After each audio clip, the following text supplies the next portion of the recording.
Sí. Adelante, señoría. Muchas gracias, buenos días. Sobre el tema de la fusión y subdivisión de lotes me gustaría incidir un poquito.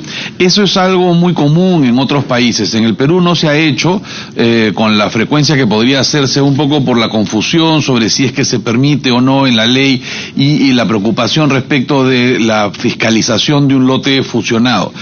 Ya como adelantaba la doctora Delgado, el lote 7-6 en Romanos, en el noroeste, es el resultado de una fusión. Se hizo el ejercicio económico para que el resultado final fuese similar al que tenían los otros dos lotes, pues estaban trayendo un lote que estaba sujeto a la ley antigua y un lote que estaba sujeto a la ley actual. Además eran dos contratos de servicios que se convierten en contrato de licencia. Así que, si bien puede ser o sonar como algo complejo, lo cierto es que se puede hacer, se ha hecho y funciona. Entonces no habría ninguna necesidad para no permitirlo.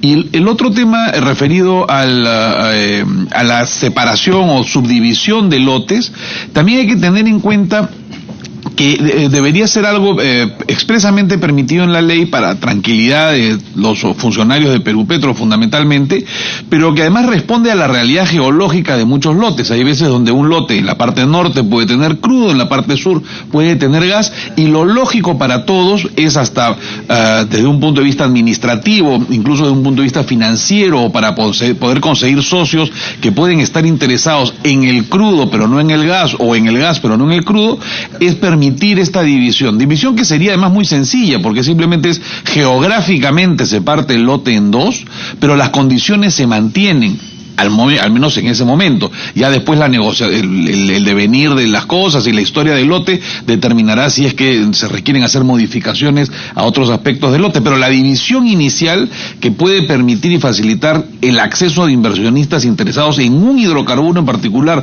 y no en todos los que se produzcan en el lote, puede ser de gran utilidad para poder promover las inversiones también. Gracias. Bien, muchas gracias.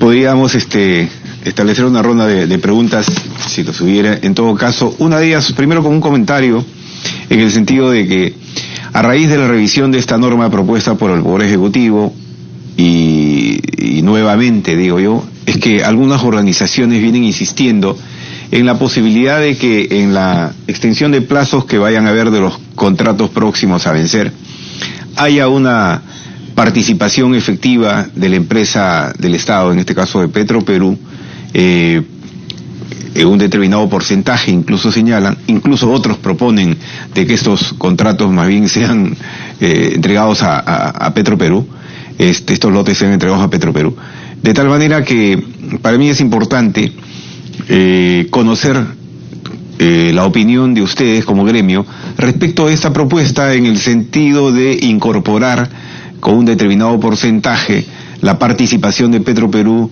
dentro de los próximos contratos que están próximos a vencer y que en todo caso tendrían que ser ampliados. ¿Cuál es su comentario al respecto? Bueno, sabemos que en la propuesta del Ejecutivo, la inicial que enviaron el 22 de marzo, había un artículo en ese sentido y que después fue retirado luego que el Ejecutivo evaluara y coordinara, entendemos, con todos los actores del Ejecutivo este tema, y Petroperú es parte del Ejecutivo. Entonces habría que coordinar con el Ministerio de Energía y Minas cuál fue la razón del Ejecutivo para retirarlo, ¿no? Porque inicialmente estaban incluidos. Sí hemos visto la propuesta de Petroperú que hizo la semana pasada respecto que los activos de los lotes pasen a Petroperú en aquellos casos donde Petroperú es parte del contrato. Esa propuesta nos parece totalmente viable si Petroperú ya es parte del contrato, como es en el caso del 192 y 64, que los activos pasen a su propiedad. Nos parece que es una propuesta que puede ser totalmente viable. La otra, la que específicamente nos preguntan, entendemos que el Ejecutivo hizo un análisis al interno y debe tener alguna explicación de por qué no lo consideró, ¿no? Sí, señor María. En todo caso, tiene que quedar claro que participación de Petroperú en uno de estos lotes tiene que ser siempre una opción, no puede ser algo obligatorio, porque Petroperú no tiene por qué estar interesado necesariamente en participar en todos los lotes, ni se le puede forzar a participar en todos los lotes, porque el hecho de que Petroperú participe en un lote va a implicar una serie de obligaciones que Petroperú va a tener que asumir también. Entonces no es solo me incorporo al lote por el hecho de estar en el lote, me incorporo al lote con todos los derechos y obligaciones que eso supone. Entonces eso requiere un análisis técnico y económico en cada caso. Entonces, si se va a contemplar esa posibilidad, la posibilidad debe dejarse abierta a una opción y un porcentaje que será el que corresponda en su momento y en función a este análisis económico y técnico que deba hacerse, ¿no? Muchas gracias. Señor Morante, Noriega, adelante. Sí, muchas gracias. Escuché, Yanni, que tenían mucha preocupación respecto a esta inclusión que hizo el Ejecutivo de los fondos sociales, ¿verdad? Y que ellos representan el 1% de la producción fiscalizada. De acuerdo a los reglamentos regalías actuales, por ejemplo, en una producción de 5.000 barriles diarios, la regalía es entre 5%, un poquito más por allí, ¿verdad? Y el 1% de esa producción fiscalizada ya está representando el 20% prácticamente de la regalía. El congresista también indicó de que ha presentado un proyecto de ley, ¿correcto?, en donde de ese 40% que le toca al gobierno regional, el 20%, es decir, la mitad, es precisamente para un fondo que va a tener los mismos fines, los mismos objetivos, como tú muy bien lo estás diciendo. Y aparte de ello, el fondo de asistencia social, que en verdad es el fondo de adelanto social, también tiene ya un componente de eso, y que en la anterior propuesta lo habíamos precisamente incluido, ¿no es cierto? Entonces, yo veo que sí, efectivamente, aquí de mantenerse los fondos sociales con ese 1% y de mantenerse la propuesta que estamos haciendo independientemente de esta ley de hidrocarburos, pues la duplicidad sería mucho más todavía, ¿verdad? Entonces yo creo que sí, ahí amerita un análisis para poder consensuar mejor este tema, ¿no? Porque es verdad también que las comunidades ya han visto con buenos ojos el planteamiento de la propuesta que dijo el congresista, que más o menos el 50% de lo que te toca al gobierno regional, de ese 40%, el 20% vaya a un fondo para promover el desarrollo de las comunidades que se encuentren asentadas en la zona de influencia de la actividad petrolera. Entonces, ahí consideramos que sí, amerita poder analizarlo mejor el tema, porque definitivamente son ya porcentajes mayores de los que estamos hablando. Ahora, respecto también a este tema, por ejemplo, del artículo 4, que consideramos pues es importante y también es preocupación de ustedes, ¿verdad? O sea, realmente inicialmente lo hemos querido poner un pequeño añadido y finalmente veo que terminó desbordándose, ¿verdad? Entonces, porque se ha incluido esa excepción adicional de que en caso que sea temas ambientales prácticamente no hay opinión previa del Ministerio de Energía y Minas. Yo creo que también ese es un tema muy importante que tenemos que evaluarlo y de repente dejarlo como estaba inicialmente puesto, que no hacía daño a nadie, ¿no? Y ahora estamos también en ese tema. De repente sobre este último, ¿tienen alguna preocupación un poco más específica de cómo podría afectarse de prosperar así como está planteado el artículo 4? Gracias. Y a fin de ir, digamos, concluyendo, porque ya estamos en el límite de la hora, pediría al señor Morante que también haga alguna intervención al respecto, no sin antes agregar a lo expuesto por el señor Noriega, que quisiera de parte de ustedes también un comentario a la eliminación de esta exigencia, o en todo caso de la implementación de una ventanilla única, que actualmente en esta norma propuesta no la estamos viendo. ¿Es que acaso no consideran ustedes que es importante que esto se retome? Señor Morante. Sí, solamente un comentario, o sea, coincidiendo con Manuel con respecto al tema del fondo que están creando nuevo, no, que genera evidentemente un sobrecosto innecesario. Independientemente de ese tema, en el proyecto, digamos, del dictamen original que se aprobó en mayo, junio del año pasado, se había incorporado, ustedes recordarán, en el artículo 6, la creación de digamos que parte de los ingresos fiscalizados, de la producción fiscalizada, un porcentaje para ser incorporado al FONAN, ¿no? Eso ha sido retirado por el Ejecutivo en esta propuesta. ¿Ustedes qué consideran con respecto a eso, al tema de remediación ambiental? ¿Consideran que la propuesta original estaba bien, que lo que ha hecho el Ejecutivo está bien? ¿Qué posición tienen con la posibilidad que de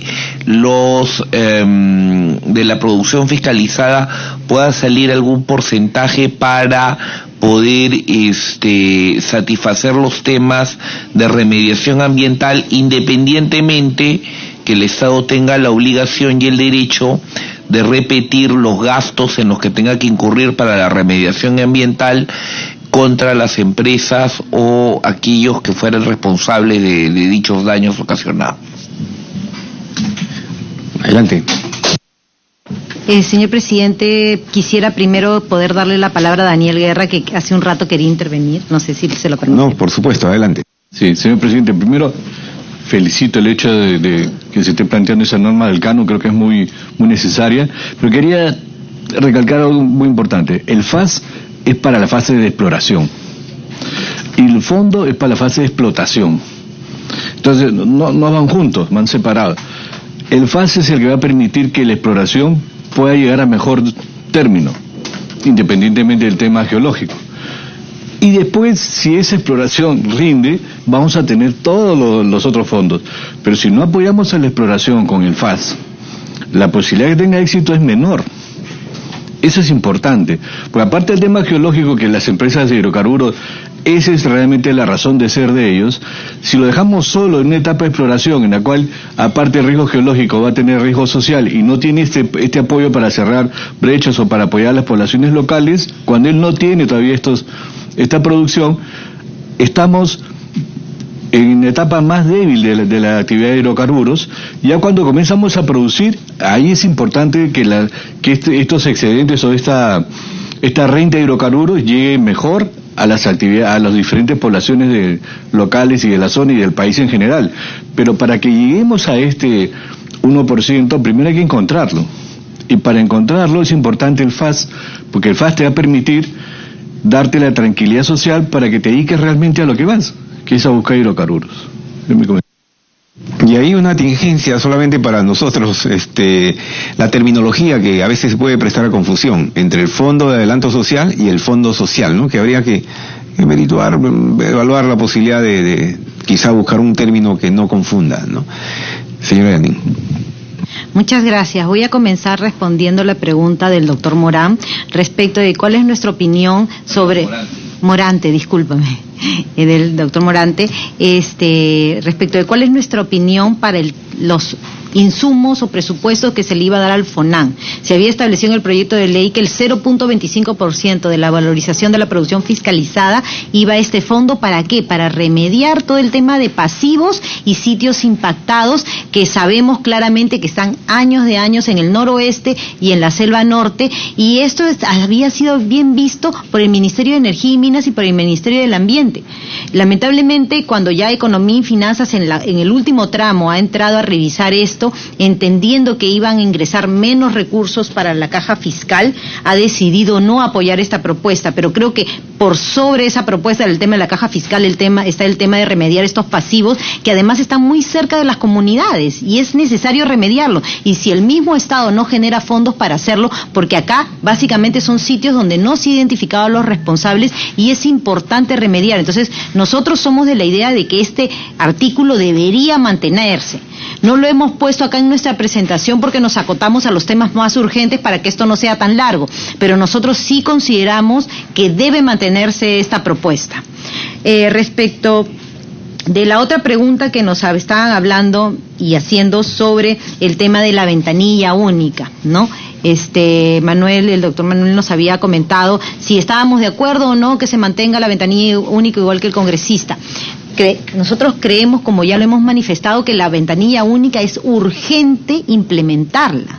Inicialmente se habían planteado para las actividades de exploración y explotación, pero debería ser para todas las actividades. Nosotros seguimos teniendo tiempo para todo lo que es tramitación de procedimientos excesivamente largo para las inversiones, y es una de las cosas que en la encuesta Fraser claramente sale de que desalienta la inversión. Tenemos que seguir trabajando en el tema de la simplificación, y qué mejor que la ventanilla única, porque la ventanilla única no es solamente que una entidad reciba los documentos y los reparta a las demás y después le pida la opinión, sino implica la interoperatividad de todo el sistema. Entonces, los 2 días que me demoro que pase de una ventana a otra ya no va a existir, porque simplemente serán segundos que se transfiera vía esta plataforma electrónica. Entonces, se reducen tiempos, se uniformizan y simplifican procedimientos. Y además, claramente en la ventanilla única se ve quién es el responsable respecto de cada uno de los trámites y cuánto tiempo lo tiene, si se excedió del plazo. Hoy no podemos saberlo. Tenemos que estar llamando por teléfono a ver quién es el funcionario, o sea, cuántos días lo tiene.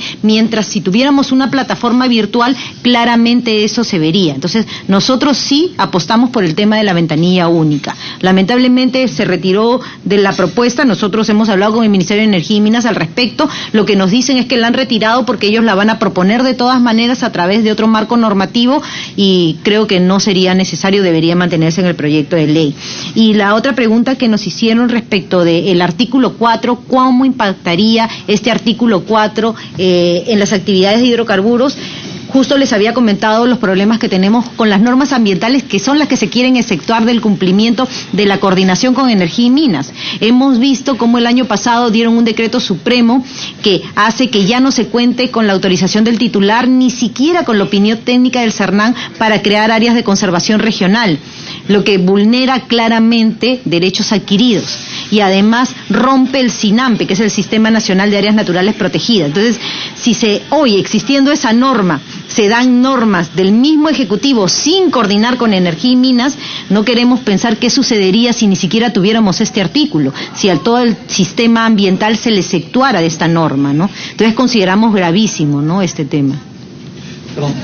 Sí, María, adelante. Dos temas muy puntuales. Sobre la ventanilla única, hay que advertir que en el proyecto de ley el error era que se le asignaba a Perupetro esa función, y Perupetro, no nos olvidemos, es una sociedad anónima, de propiedad del Estado, es cierto, pero es una sociedad anónima, no es una entidad administrativa. Entonces, implementar la ventanilla única a través de Perupetro generaba una serie de problemas legales que creo yo que no se tomaron en cuenta. O sea, por ejemplo, se puede apelar una resolución de la comisión que no otorga la calificación a una empresa petrolera cuando es una comisión de una sociedad anónima. ¿Cómo se aplica ahí la ley de procedimiento administrativo general?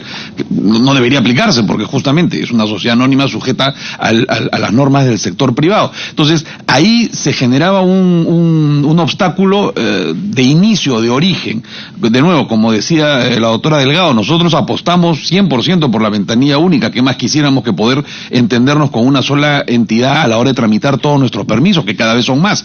Pero el concepto que estaba previsto en la versión original de este proyecto era equivocado. Entonces, si se va a insistir en incluir la ventanilla única en el proyecto de ley, hay que buscar quién sería la entidad correcta, que definitivamente no podría ser Perupetro, ¿no? Y con relación al artículo 4 hay que tener en cuenta que está desde su origen en la ley, y siempre se excluyó las actividades las normas tributarias y nada más. Entonces, lo lógico es mantener ese mismo esquema y no generar nuevas excepciones, como bien decía usted, porque hoy día es ambiente, pero después será transporte, mañana defensa, porque DICAPI también tendrá algo que decir. Entonces, lo único que logramos es generar que normas que deberían respetar un criterio técnico y estar en permanente consonancia con la competitividad que debe tener el país y que otros países le dan a su industria de hidrocarburos, se pone y se expone sobre todo a ser perforada y ser distorsionada por normas que van saliendo por otros sectores que no necesariamente conocen las actividades de hidrocarburos. Bueno, agradecemos a los representantes de la Sociedad Nacional de Minería, Petróleo y Energía por su participación el día de hoy en el grupo de trabajo. Comentarles que en una hora o poco menos ya estaremos dando inicio a un foro respecto de este mismo tema, en donde por supuesto ustedes están cordialmente invitados, incluso un representante vuestro es panelista del mismo. Para nosotros es importante este foro porque nos va a permitir ya ir terminando de escuchar las propuestas finales que habrían por parte de expertos en el tema. Luego, este grupo de trabajo se reunirá en estos días, durante esta semana, para elaborar el texto final que nosotros queremos alcanzarle a la Comisión de Energía y Minas la próxima semana, en el entendido de que, y en el objetivo, en todo caso, de que queremos que esta propuesta sea vista en la comisión y ojalá en el pleno antes del término de esta legislatura. En esa línea, señores, entonces agradecerle vuestra participación. Quedan ustedes invitados a participar del foro en una hora. Gracias. Gracias. Suspendo brevemente hasta el reinicio de la misma en unos minutos.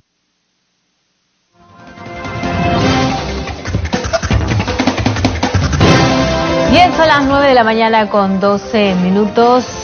Hay que señalar que posteriormente se va a realizar un foro, ¿no?, que tiene que ver con el mismo tema, el foro de revisión y seguimiento a la normatividad del subsector de hidrocarburos. Eso sí se va a realizar a partir de las 10 de la mañana en el auditorio Alberto Andrade Carmona. Hoy, ante la Comisión de Seguimiento al Proceso de Reconstrucción que preside la congresista Carla Schaefer, ha sido citado Nelson Chuy, director ejecutivo de la Autoridad para la Reconstrucción con Cambios. Él ha sido citado para hoy para que informe sobre el plan estratégico integral de la reconstrucción con cambios, el estado del proceso de reconstrucción y de las soluciones integrales para el manejo de cuencas, ríos y drenajes pluviales, también intervenciones y actividades programadas, el plan de acción para la prevención de riesgos y respuesta ante situación de desastres.